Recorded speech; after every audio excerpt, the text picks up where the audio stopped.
आचार्य चाणक्य की नैतिकता। चाणक्य की नैतिकता की ये जो कहानी है, वह उनके जीवन से जुड़ा हुआ एक प्रसंग मात्र है। यह कहानी उस समय की है जब चाणक्य चंद्रगुप्त मौर्य को शासन सौंपकर राजमहल से दूर एक सुंदर कुटीर बनाकर रहते थे। ऐसे समय में एक चीनी यात्री भारत आया हुआ था, जिसने मौर्य साम्राज्य और चाणक्य की महानता के बारे में बहुत सुन रखा था और वह उनसे मिलना चाहता था। चीनी यात्री की चाणक्य से मुलाकात। चाणक्य अपनी योग्यता और कर्तव्य पालन के लिए देश विदेश में प्रसिद्ध थे। उन दिनों एक चीनी यात्री भारत आया। यहां घूमता फिरता जब वह पाटलिपुत्र पहुंचा तो उसकी इच्छा चाणक्य से मिलने की हुई। उनसे मिले बिना उसे अपनी भारत यात्रा अधूरी महसूस हुई। पाटलिपुत्र उन दिनों मौर्य वंश की राजधानी थी। वहीं चाणक्य और सम्राट चंद्रगुप्त मौर्य भी रहते थे, लेकिन उनके रहने का पता उस यात्री को नहीं था। लिहाजा पाटलिपुत्र में सुबह घूमता फिरता वह गंगा किनारे पहुंचा। यहां उसने एक वृद्ध को देखा जो स्नान करके अब अपनी धोती धो रहा था। वह सांवले रंग का साधारण व्यक्ति लग रहा था, लेकिन उसके चेहरे पर गंभीरता थी। उसके लौटने की प्रतीक्षा में यात्री एक तरफ खड़ा हो गया। वृद्ध ने धोती धोकर अपने घड़े में पानी भरा और वहां से चल दिया।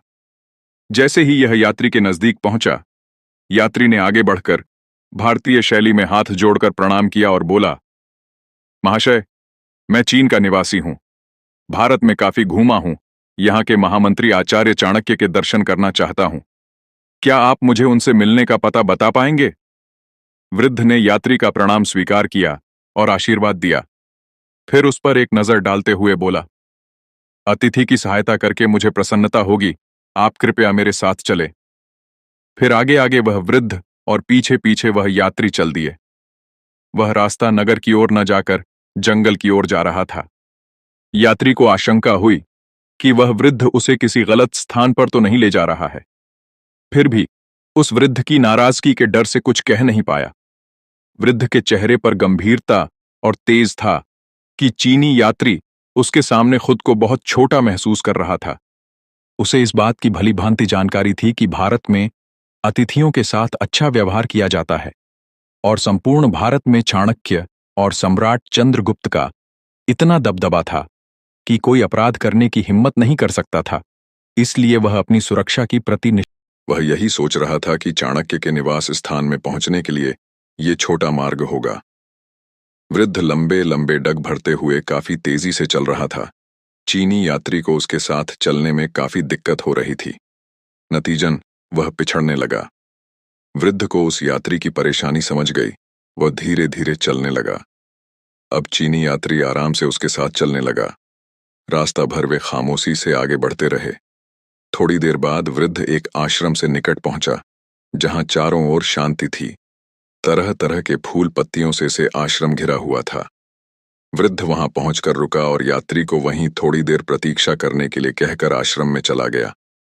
यात्री सोचने लगा कि वह वृद्ध शायद इसी आश्रम में रहता होगा और अब पानी का घड़ा और भीगे वस्त्र रखकर कहीं आगे चलेगा। कुछ क्षण बाद यात्री से सुना, महामंत्री चाणक्य अपने अतिथि का स्वागत करते हैं। पधारिए महाशय। यात्री ने नजरें उठाई और देखता रह गया। वही वृद्ध आश्रम के द्वार पर खड़ा उसका स्वागत कर रहा था। उसके मुंह से आश्चर्य से निकाल पड़ा, आप? हाँ महाशय, वृद्ध बोला, मैं ही महामंत्री चाणक्य हूं और यही मेरा निवास स्थान है। आप निश्चिंत होकर आश्रम में पधारें। यात्री ने आश्रम में प्रवेश किया, लेकिन उसके मन में याद आशंका बनी रही कि कहीं उसे मूर्ख तो नहीं बनाया जा रहा है। वह इस बात पर यकीन ही नहीं कर पा रहा था कि एक महामंत्री इतनी सादगी का जीवन व्यतीत करता है।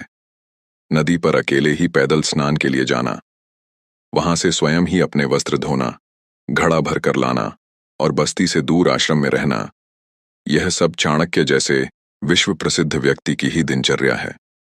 उसने आश्रम में इधर उधर देखा। साधारण किस्म का सामान था। एक कोने में उपलों का ढेर लगा हुआ था। वस्त्र सुखाने के लिए बांस टंगा हुआ था। दूसरी तरफ मसाला पीसने के लिए सील बट्टा रखा हुआ था। कहीं कोई राजसी ठाट बाट नहीं था। चाणक्य ने यात्री को अपनी कुटियाओं में ले जाकर आदर सहित आसान पर बैठाया और स्वयं उसके सामने दूसरे आसान पर बैठ गए। यात्री के चेहरे पर बिखरे हुए भाव समझते हुए चाणक्य बोले, महाशय, शायद आप विश्वास नहीं कर पा रहे हैं कि इस विशाल राज्य का महामंत्री मैं ही हूं, तथा यह आश्रम ही महामंत्री का मूल निवास स्थान है। विश्वास कीजिए, ये दोनों ही बातें सच हैं। शायद आप भूल रहे हैं कि आप भारत में हैं, जहां कर्तव्य पालन को महत्व दिया जा रहा है, ऊपरी आडंबर को नहीं। यदि आपको राजसी ठाट बाट देखना है तो आप सम्राट के निवास स्थान पर पधारें। राज्य का स्वामी और उसका प्रतीक सम्राट होता है, महामंत्री नहीं। चाणक्य की बातें सुनकर चीनी यात्री को खुद पर बहुत लज्जा आई कि उसने व्यर्थ ही चाणक्य और उनके निवास स्थान के बारे में शंका की। संयोगवश उसी समय वहां सम्राट चंद्रगुप्त अपने कुछ कर्मचारियों के साथ आ गए।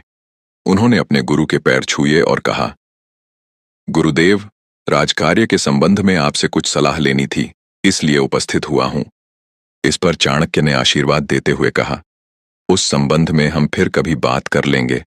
अभी तो तुम हमारे अतिथि से मिलो। ये चीनी यात्री हैं, इन्हें तुम अपने राजमहल ले जाओ, इनका भली भांति स्वागत करो और फिर संध्या को भोजन के बाद इन्हें मेरे पास ले आना, तब इनसे बातें करेंगे। सम्राट चंद्रगुप्त आचार्य को प्रणाम करके यात्री को अपने साथ लेकर लौट गए। पद की गरिमा और चाणक्य की नैतिकता।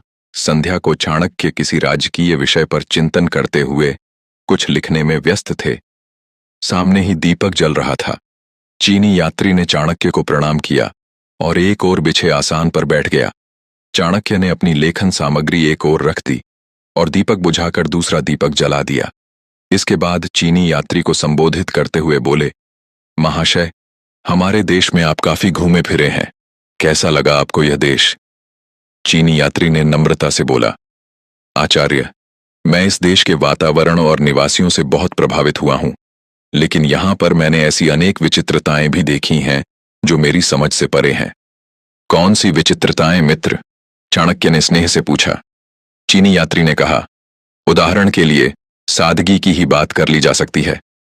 इतने बड़े राज्य के महामंत्री का जीवन इतनी सादगी भरा होगा, इसकी तो कल्पना भी हम विदेशी नहीं कर सकते। अभी अभी एक और विचित्रता मैंने देखी है आचार्य, आज्ञा हो तो कहूं? अवश्य कहो मित्र, आपका संकेत कौन सी विचित्रता से की ओर है? अभी अभी मैं जब आया तो आप एक दीपक की रोशनी में काम कर रहे थे। मेरे आने के बाद उस दीपक को बुझाकर दूसरा दीपक जला दिया। मुझे तो दोनों दीपक एक समान लगे रहे हैं, फिर एक को बुझाकर दूसरे को जलाने का रहस्य मुझे समझ नहीं आया। आचार्य चाणक्य मंद मंद मुस्कुराकर बोले, इसमें ना तो कोई रहस्य है और ना विचित्रता। इन दो दीपकों में से एक राजकोष का तेल है और दूसरे में मेरे अपने परिश्रम से खरीदा गया तेल। जब आप यहां आए थे तो मैं राजकीय कार्य कर रहा था, इसलिए उस समय राजकोष के तेल वाला दीपक जला रहा था। इस समय मैं आपसे व्यक्तिगत बातें कर रहा हूं, इसलिए राजकोष के तेल वाला दीपक जलना उचित और न्याय संगत नहीं है। लिहाज मैंने वो वाला दीपक बुझाकर अपनी आमनी वाला दीपक जला दिया। चाणक्य की बात सुनकर यात्री दंग रह गया और बोला, धन्य हो आचार्य, भारत की प्रगति और उसके विश्वगुरु बनने का रहस्य अब मुझे समझ में आ गया है। जब तक यहाँ के लोगों का चरित्र इतना ही उन्नत और महान बना रहेगा, उस देश की तरक्की को संसार की कोई भी शक्ति नहीं रोक सकेगी। इस देश की यात्रा करके और आप जैसे महात्मा से मिलकर मैं खुद को गौरवशाली महसूस कर रहा हूं। चाणक्य कहानी की शिक्षा। चाणक्य की नैतिकता की ये कहानी हमें सिखाती है कि कोई भी राज्य महान तभी बन सकता है जब वहां पर उच्च मानदंडों पर चलने वाले नैतिकता का पालन करने वाले लोग हों। आज के समय में राजनीति एक गंदा खेल है। बड़े बड़े नेता चाणक्य की कूटनीति को बड़े चाव से अपनाते हैं, पर चाणक्य के देश के प्रति वफादारी को बड्ढी आसानी से किनारे रख देते हैं। सत्ता पाकर सिर्फ भ्रष्टाचार और अपने परिवार के लिए 7 पुश्तों का बंदोबस्त करने में जुट जाते हैं। जब तक देश के बड़े नेता भ्रष्टाचार का दामन नहीं छोड़ेंगे, तब तक देश भ्रष्टाचार मुक्त नहीं होगा। आज के समय में नेता देश को अपनी जागीर समझते हैं। वे खुद को देश का मुलाजिम नहीं बल्कि मालिक मानते हैं और उन्हें उनकी असली जगह देश की जनता को एकजुट होकर ही दिखानी होगी।